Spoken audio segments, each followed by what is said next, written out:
30 മുതൽ 40 വരെ വയസ്സുള്ള ആൾക്കാരുടെ പ്രധാന പ്രശ്നം എന്ന് പറയുന്നത് നമുക്ക് പണ്ടത്തെ പോലെ വിചാരിച്ച രീതിയിൽ സമയം കിട്ടില്ല. പ്രധാനമായിട്ടും 3 കാരണങ്ങളിലാണ് സമയം കിട്ടാത്തത്.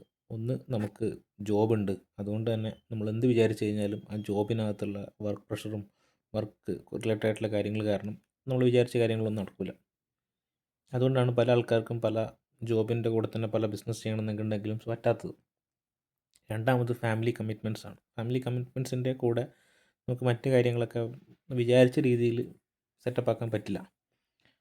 മൂന്നാമതുള്ളത് ആൾക്കാരുടെ എക്സ്പെക്റ്റേഷനാണ്. അതായത് നമുക്ക് ഇങ്ങനെ നിൽക്കാൻ പറ്റുള്ളൂ, അങ്ങനെ നിൽക്കാൻ പറ്റുള്ളൂ എന്നുള്ളൊരു തോട്ട് വന്നു കഴിഞ്ഞാൽ നമുക്ക് അതിൽ നിന്നും ആ കംഫർട്ട് സോൺ ബ്രേക്ക് ചെയ്തിട്ട് പെട്ടെന്ന് അടുത്ത ലെവലിലേക്ക് പോകാനും ഇച്ചിരി ബുദ്ധിമുട്ടാണ്.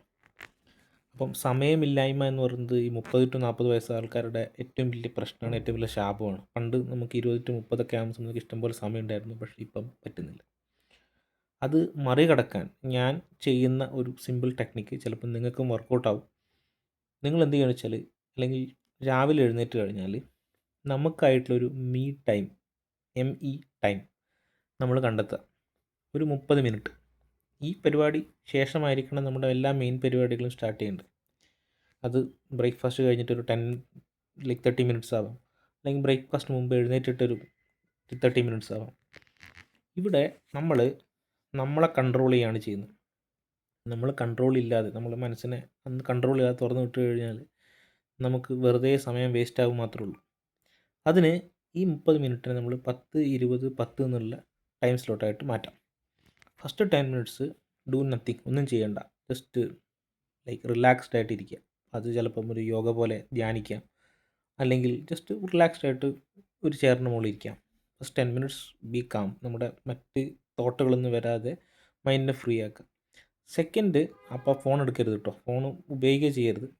അടുത്ത 20 മിനിറ്റ്സിൽ ഏതെങ്കിലും ഒരു ആക്ടിവിറ്റി നിങ്ങൾ ചെയ്യാം.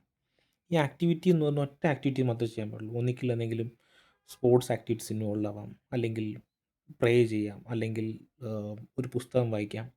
ഇവിടെ നിങ്ങളൊരു സിംഗിൾ ആക്ടിവിറ്റി ചെയ്യുമ്പം നിങ്ങൾ കറക്റ്റായിട്ട് ഫോക്കസ് ചെയ്യുകയാണ്. ഈ ഫോക്കസ് ചെയ്യുമ്പോൾ നിങ്ങളുടെ മൈൻഡ് എന്ത് ചെയ്യും, കുറച്ചും കൂടെ ഷാർപ്പ് ആവുകയും ഫോക്കസ്ഡ് ആവുകയും ചെയ്യും. ഒരു എനർജി നിങ്ങൾക്ക് കിട്ടും. ഈ എനർജീൻ്റെ ബേസിൽ ഈ ദിവസം ചെയ്യാനുള്ള 3 കാര്യങ്ങൾ മാത്രം എഴുതി വെക്കുക. ഈ 3 കാര്യങ്ങളായിരിക്കണം നിങ്ങൾ ചെയ്യേണ്ടത്. ബാക്കി എല്ലാ കാര്യങ്ങളും ലെസ് പ്രയോറിറ്റി ഉള്ളതാണ്. ഇങ്ങനെയാണ് നിങ്ങൾ പോകുന്നതെങ്കിൽ തീർച്ചയായിട്ടും നിങ്ങൾക്ക് ഒരുപാട് കാര്യങ്ങൾ അച്ചീവ് ചെയ്യും. ഒരുപാട് കാര്യങ്ങൾ അച്ചീവ് ചെയ്യുമ്പോൾ നിങ്ങൾക്ക് ഭയങ്കര കോൺഫിഡൻസ് വരും. ഈ കോൺഫിഡൻസ് നിങ്ങളുടെ റിസൾട്ടിൽ ഭയങ്കരമായിട്ട് ഇമ്പാക്റ്റ് ആവുന്നതും കാണാൻ പറ്റും. Thank you.